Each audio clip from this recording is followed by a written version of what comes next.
Hello students, hope your studies are going good. How is your preparation for the competition? Hope you are spending good time in studies. We from Adfalco Academy are bringing to you a revolutionary physics series for class 11 and 12. Adfalco Academy is an epitome of faster, accurate, affordable and result oriented education. यहाँ हम लोग बात करेंगे physics के concepts की, कैसे उनको easily समझा जा सकता है, कैसे उनका प्रैक्टिकल एप्लीकेशंस देखा जा सकता है, how we can apply those concepts in the practical application and ultimately how we can develop our problem solving skills, moving from easier level problems to mid level to tougher problems. All that requires basically the problem solving skills. So soon we are coming up with this revolutionary physics series with a fresh outlook of concepts. So watch out for this space, don't miss it out. And if you need any further information from us, contact us at empower@falcoacademy.com, or you can also reach us at our number 8296619270. तो ये तो बात हो गई एडफेल्को academy की, जिसका course अभी सून आ जाएगा. And you can enjoy all the lectures. You will have problems there which you can solve and clear your concepts. So before that, I wanted to discuss a question on kinematics with you all. So let's look at the problem. It says that a water drop is falling from a tap at a height h at the rate of n drops per second. What is the distance between two drops and what is the maximum distance between two drops? So as you can see, एक tap है, tap से drop पानी गिर रहा है, and this tap is at a height of h, जहाँ से पानी निकल रहा है टैप से, that is at a height of h from the ground level, and n drops per second के रेट से ड्रॉप्स निकल रहे हैं.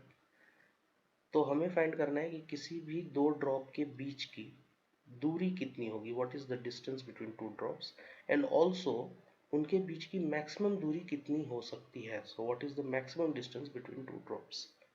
so this is the question. Pause the video, try the question yourself. This requires basic concepts of kinematics to solve this problem, and hope that you will enjoy the problem. क्योंकि आज जब आप अपने से problem solve करते हैं, you develop a much better understanding of the concepts and also get more grip on the calculations, and then when you see the solution you will get more understanding. So always try to solve the problem first. So pause the video, try to solve the problem.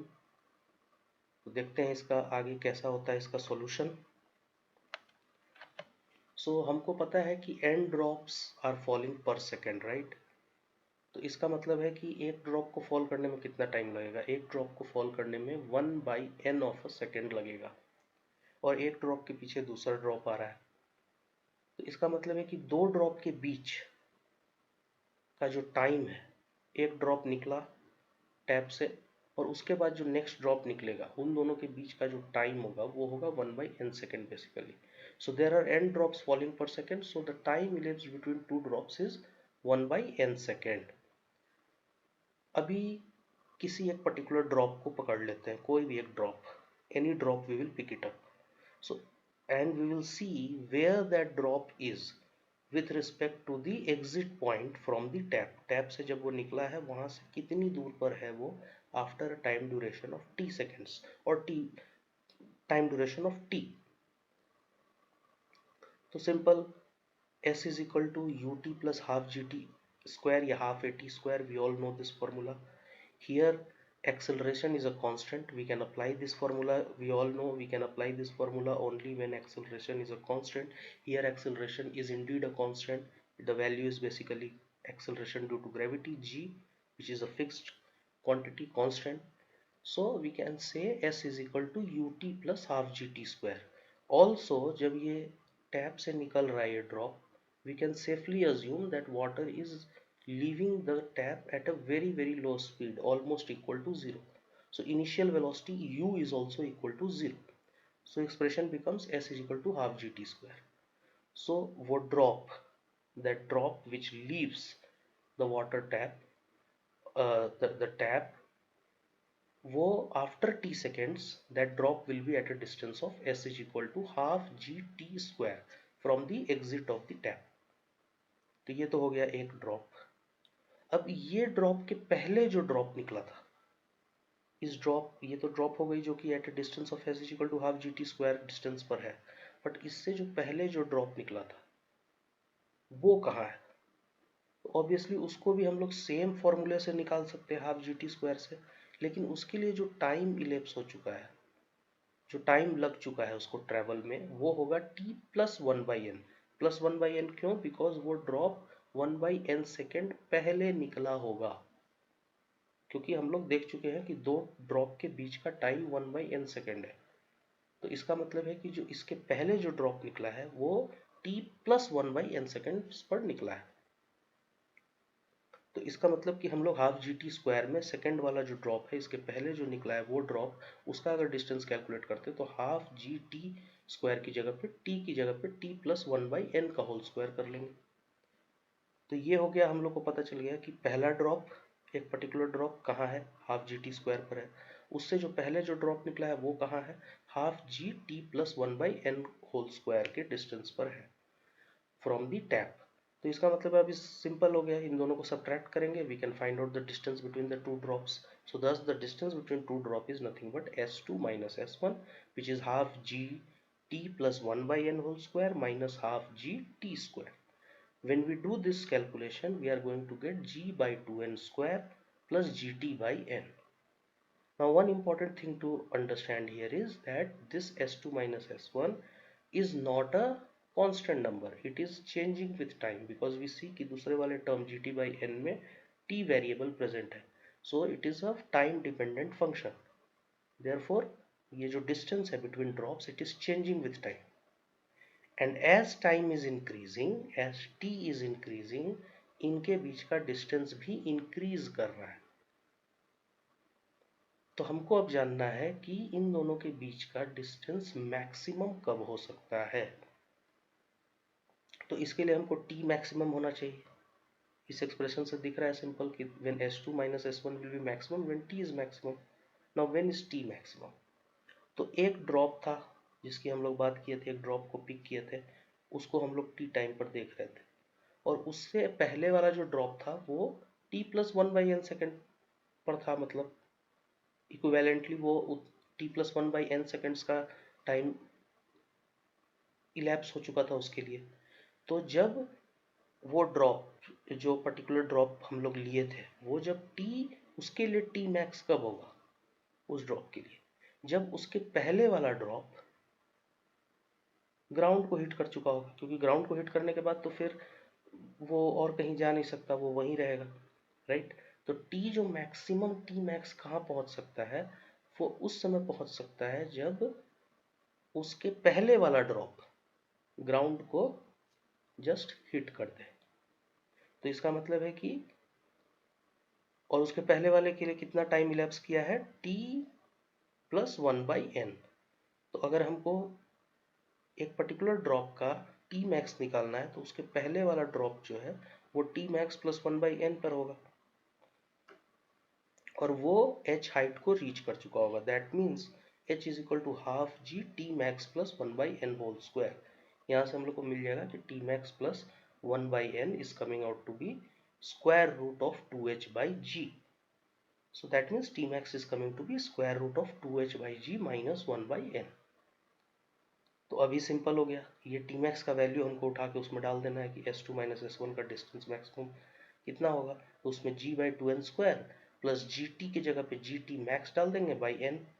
अभी gt max जैसे ही डालेंगे, you can see g by 2n square plus g by n bracket में आ जाएगा root under 2h by g minus 1 by n which is nothing but t max. अभी इसको थोड़ा कैलकुलेट कर लेंगे, we will get that the delta s, which is the distance between the two drops, will become maximum when value is minus g by 2n square plus root 2gh by n। तो यहाँ यही important था समझना कि S2 minus S1 को तो calculate कर सकते हैं, वो तो इजी है फर्स्ट पार्ट। सेकंड पार्ट जो है वो T मैक्स कब आएगा, वो T मैक्स तब आएगा जब उसके आगे वाला ड्रॉप हिट कर चुका होगा ग्राउंड को, क्योंकि तब तक वो अपना टाइम पूरा मैक्सिमम बिता चुका होगा। वो अपना the maximum time that it can be in the flight और it can be in the air is the total time that it covers before it hits the ground. तो वो ड्रॉप जब है, उसके आगे वाला ड्रॉप जब ग्राउंड को हिट कर देगा, उसके उस समय जो उससे पहले जो ड्रॉप निकला है वो उसके लिए क्या टाइम मैक्सिमम हो गया, वही टाइम उसके लिए मैक्सिमम टाइम होगा, जबकि उसके बीच का उसके और उसके पहले वाले ड्रॉप के बीच का डिस्टेंस मैक्सिमम हुआ होगा। क्योंकि उसके बाद क्या होगा, एक बार जब ड्रॉप गिर गया तो उसके पीछे जो ड्रॉप आ रहा है उसके बाद तो उसका डिस्टेंस कम होता जाएगा, राइट, क्योंकि वो तो गिर चुका है, फर्दर मूव नहीं कर रहा है, वो तो डिस्टेंस अब कम होता जाएगा उसके पीछे जो ड्रॉप आ रहा था। लेकिन यहाँ पर हम लोग क्या जानना था कि मैक्सिमम कितना बनेगा डिस्टेंस। तो टी जैसे जैसे बढ़ेगा डिस्टेंस भी बढ़ेगा दोनों के बीच का, और टी मैक्सिमम कहाँ तक जाएगा, जब तक कि मेरा जो उसके आगे का ड्रॉप है वो जमीन को हिट ना कर दे, वो ग्राउंड को हिट ना कर दे। वो जैसे ही ग्राउंड को हिट कर देगा उसके पीछे वाला जो है वो उसके लिए वो टाइम मैक्सिमम हो जाएगा। उसके बाद तो उसका डिस्टेंस, उन दोनों के बीच का डिस्टेंस फिर घटने लगेगा, क्योंकि एक तो जमीन पर आ गया और दूसरा जस्ट उसके पीछे आ रहा है, तो फिर अब तो डिस्टेंस घटने लगेगा। तो ये कंसेप्ट इसका एक समझने का था, जहाँ पे हम लोग को मैक्सिमम डिस्टेंस निकालना था। तो होप आपको ये प्रॉब्लम समझ में आया अच्छे से, इसका solution, and hope you enjoyed this problem, and it required basically the basic concepts of kinematics, not very complicated equations, very simple equations, but you have to understand the concept, and that's why the problem is not that difficult. It's an easy problem. Once you understand the problem you can easily crack it. So with this, keep studying, keep enjoying, keep doing masti, and we will meet soon with the new series that I was talking about from Falco Academy. And please subscribe to our channels for more videos like this, so that you sharpen your skills, we are able to help you sharpen your concepts further. So please subscribe to the channel and enjoy. Thank you.